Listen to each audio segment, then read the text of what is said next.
देवदत्त मंडळी, आज आपण निघालेलो आहे दत्त देवस्थान अटाळी।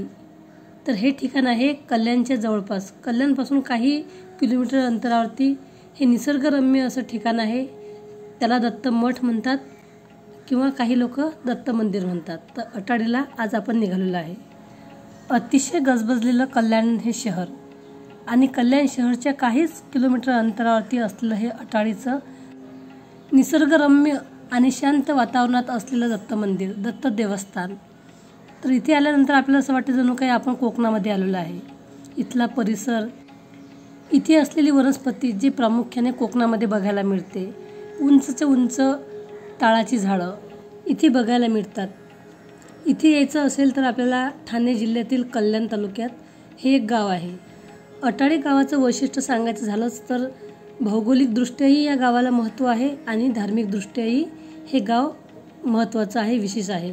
कारण गावाच्या पूर्वेकडे काळू नदी आणि भातसा नदीचा संगम आहे, तसेच पश्चिमेकडे काळू नदी व उल्हास नदी या दोघीचा संगम येथे घडलेला आहे आणि याच्या मधोमध वसलेलं हे गाव आहे। म्हणूनच येथील काळू नदी व उल्हास नदीच्या संगमाच्या जवळ निसर्गाच्या कुशीमध्ये, गर्द ताळाच्या व अनेक मोठ्या मोठ्या वृक्षांच्या वनराईमध्ये फार सुंदर असं श्री दत्तात्रयाचं देवस्थान म्हणजेच मठ येथे आहे।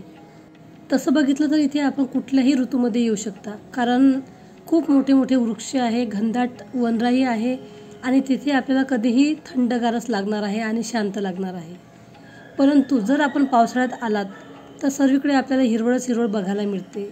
म्हणजे निसर्गाच्या कुशीमध्ये, गर्द ताळाच्या व अनेक मोठ्या मोठ्या वृक्षाच्या वनराईमध्ये आपल्याला परमशांतीचा अनुभव तर मिळतोच, तसेच दत्तात्रयाचं दर्शन होते आणि आपल्याला निसर्गाचा आनंदही घेता येतो। तसेच येथे दत्त जयंतीचा उत्सव फार मोठ्या स्वरूपामध्ये साजरा केला जातो। जर आपण ठाणे जिल्ह्यामध्ये राहत आहात, दत्तभक्त आहात, दत्तभक्त नसाल तरीही हरकत नाही, तरीसुद्धा येथे आपण अवश्य एक वेळ यावं, अशा वनराईच्या कुशीमध्ये असलेल्या दत्तात्रयाचं दर्शन घ्यावं आणि निसर्गाचाही आनंद घ्यावा। कारण येथे आल्यानंतर आपल्याला परमशांतीचा अनुभव हा मिळतोच म्हणजे मिळतो।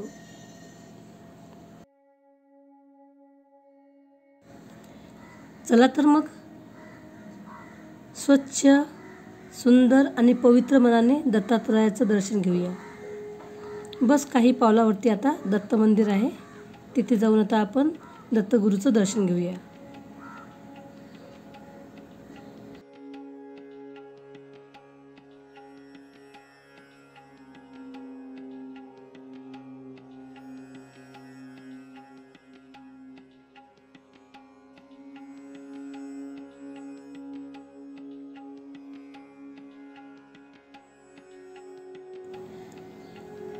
मंदिराजवळ आल्यानंतर आपण स्वामी समर्थांचं दर्शन घेऊ शकता।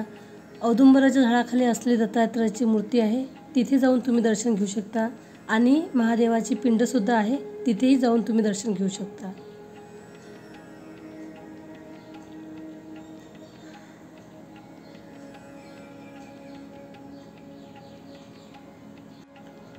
मंदिराच्या आजूबाजूला खूप मोठा परिसर आहे। मंदिराच्या बाजूलाच नदी आहे आणि हा खूप मोठा आजूबाजूचा परिसर आहे। स्वामी समर्थांचं दर्शन घ्या, औदुंबराच्या झाडाखाली असलेली दत्तात्रयाची मूर्ती आहे त्यांचंही दर्शन घ्या, तसेच महादेवाचे दर्शन घ्या। तर हे बघा, खूप मोठा भव्य असा वड, पिंपळ आणि आपल्याला औदुंबराचं झाड इथे बघायला मिळते। आणि हे महाराज आहेत, ते कदाचित येथे होऊन गेलेले आहेत आणि त्यांची प्रतिमा मूर्ती इथे आहे, इथेही आपण जाऊन दर्शन घेऊ शकता।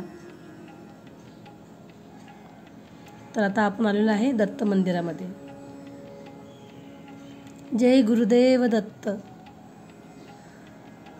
चला तर आता आपण जे मेन मंदिर आहे तिथे आपण जात आहोत. तर भव्य दिव्य असं मोठा सभामंडप आहे. एकाच वेळी शेकडो भक्तजन इथे बसू शकतील एवढा मोठा सभामंडप आहे. काही पायऱ्या चढून आल्यानंतर उजव्या बाजूला मस्त गाय आणि वासरू याची प्रतिमा आहे. मनमोहक अशी गायीची आणि वासराची मूर्ती आहे. आता आपण दत्त मंदिरात जात आहोत आणि दत्तगुरूचे दर्शन घेणार आहोत. अतिशय मनमोहक हास्या चेहऱ्याची दत्तमूर्ती आहे. दत्तमूर्ती बघून आपलंही मन प्रफुल्लित होते, आनंदित होते. अशी साजिरी गोजिरी दत्तात्रयाची मूर्ती आहे. धन्य असा परिसर, धन्य आपली श्रद्धा, भक्ती आणि इथे आल्यानंतर आपल्याला आनंदाची आणि सुखाची अनुभूती होते. व्हिडिओ बघून जर तुम्हाला यावंसं वाटलं तर अवश्य एखाद्या गुरुवारला इथे या, दत्त मंदिराला भेट द्या आणि येथील वातावरणाचाही आनंद घ्या.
पूर्ण परिवाराला घेऊन येण्यासारखं हे ठिकाण आहे.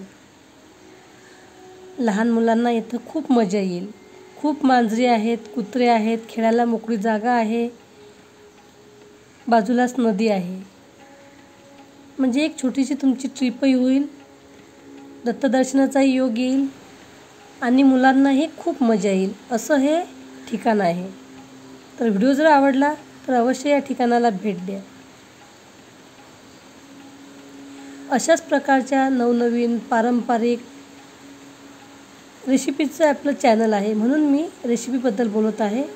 तसेच आपलं चॅनल संस्कार याबद्दलचं सुद्धा आहे. तर त्यासाठी मी अशाच प्रकारचे सांस्कृतिक व्हिडिओसुद्धा आपल्या चॅनलवरती अपलोड करत असते. तर आपल्याला आवडत असतील, बघण्याची इच्छा असेल तर चॅनलला अवश्य एक वेळ भेट द्यावी आणि माझ्या व्हिडिओचा आनंद घ्यावा.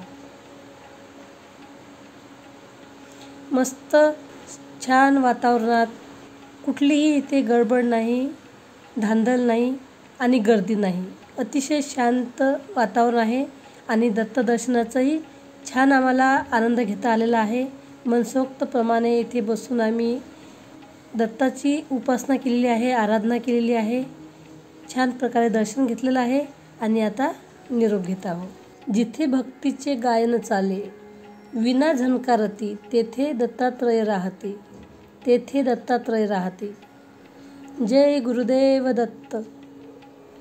व्हिडिओ आवडला तर व्हिडिओला लाईक करा आणि कमेंटमध्ये जय दत्त गुरु लिहायला विसरू नका. तसेच आपले कमेंट, आपली मतं अवश्य सुचवा.